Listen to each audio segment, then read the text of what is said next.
badgers, as you know, are a protected species, and yet your department annually culls 6,000 of them in a practice which the Irish Wildlife Trust has described as inhumane and barbaric, citing many instances of lactating females being culled while their cubs are left to starve underground. Minister, we've been long promised a vaccination programme as an alternative. What is going on and when is it going to be implemented?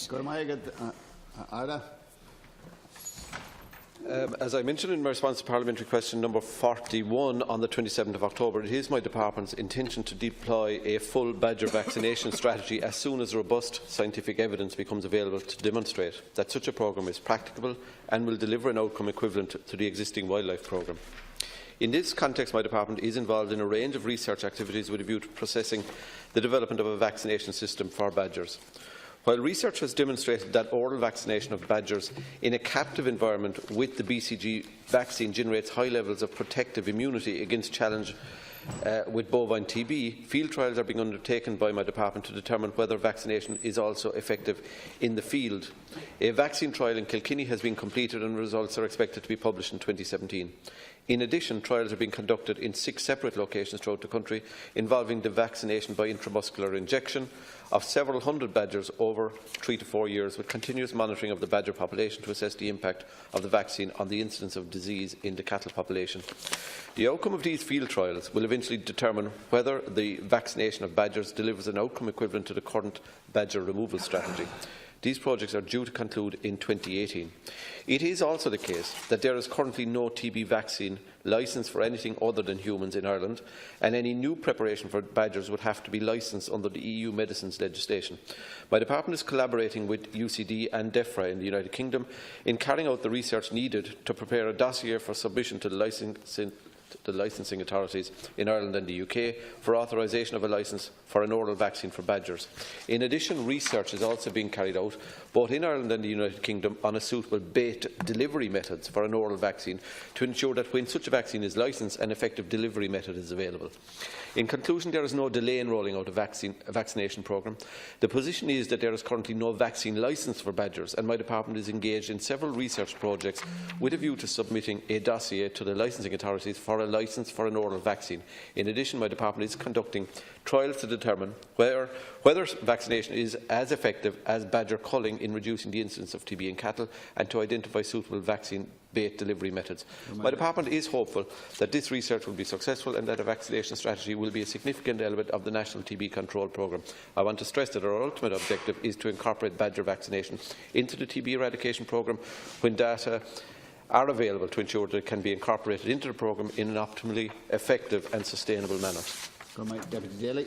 You've got Minister, rabies was eliminated from European foxes using baited vaccine many years ago. The idea that we have been discussing a vaccination programme for badgers for 25 years is quite shocking, and your answer that it's going to take us another 2 years before we see any progress in this direction is very concerning, against the backdrop of very firm information which says that the badger population and its viability is under threat because of the practice we've been engaging in. Now, the studies being conducted by your department cover 5% of Ireland's farmland, which isn't actually huge. Meanwhile, scientists in the UK, where the UK spent over a decade culling badgers, have done a study, gold standard study, over 10 years, where the concluders of that made the point that it made no meaningful contribution to the control of bovine TB in Britain, and that actually badger infections follow rather than lead TB infections in cattle. Now, there's no conclusive evidence that badgers are responsible.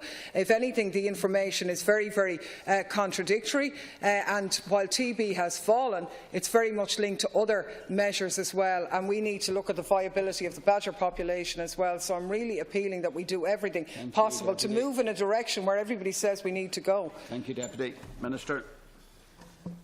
There is another side to this debate, Deputy, which I think you're blindsided to, and that is the enormous hardship that a TB outbreak brings to the farming community.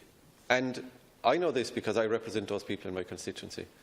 And when a dairy herd or a beef herd or a suckler herd is wiped out by TB, you know, farmers, in conjunction with the department, are most anxious to find out whether it was an issue relating to contiguous herds or what the source was.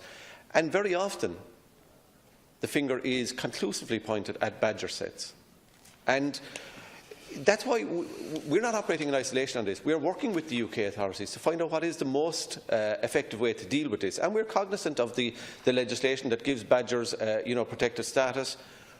But in the order of priority, personally, the livelihood of farmers and their herds takes precedence. Now, we're doing everything possible to work to a situation where we can get a vaccination programme, but there is no vaccine.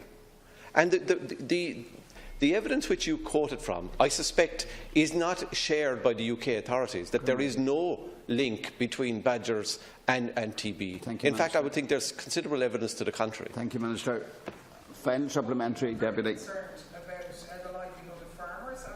See the eradication of TB and welcome the fact that it has declined. The points I'm making are scientific points backed up by research, and the evidence would show that TB has declined for a number of reasons. For example, evidence from a 2015 survey by University College Dublin, and indeed members of your own department, described very clearly instances where a decline in cattle infection appeared to be directly correlated to badger culling, absolutely, but other examples where culling appeared to have little or no effect. We know in 2011 your own department found considerable evidence but not conclusive evidence of this situation. And the quote that I made from the UK studies was from directly the mouth of the vet, if you like, who led the study, where he said badger culling can make no meaningful contribution to bovine TB control in Britain. Indeed, some policies under consideration are likely to make matters worse rather than better. They were his words. This is a scientific argument as well, and we need to speed. Your own department already agrees we need to move to vaccination. I'm arguing that that should be done, moving mountains to do it as quickly as possible, because the badger population doesn't have the luxury of waiting. Minister, 1 minute. In this that wants to see a resolution of this faster than the farming community, and indeed my department is not in the slipstream either of this. We are in the vanguard in terms of driving it, but we have to have a rational scientific basis on which to proceed. And in the interim, where it is identified that there are badger issues associated with TB outbreaks in particular areas, and the department investigates each individual case and tries to identify causes, then in the interim the culling, which is part of the eradication programme presently, will continue. But it is our preference to get to a situation where there is a scientific rationale behind a vaccination programme, and where there is a method of administering an oral vaccination programme that's practical and effective. And I don't think it would be money well spent if we were to proceed in any other base other than in a rational basis. But there is a bigger picture to be borne in mind, and that is the enormous hardship that's associated with TB breakdown. And to kind of just simply turn our back on the culling programme whilst we await the optimum solution would be unwise, I think.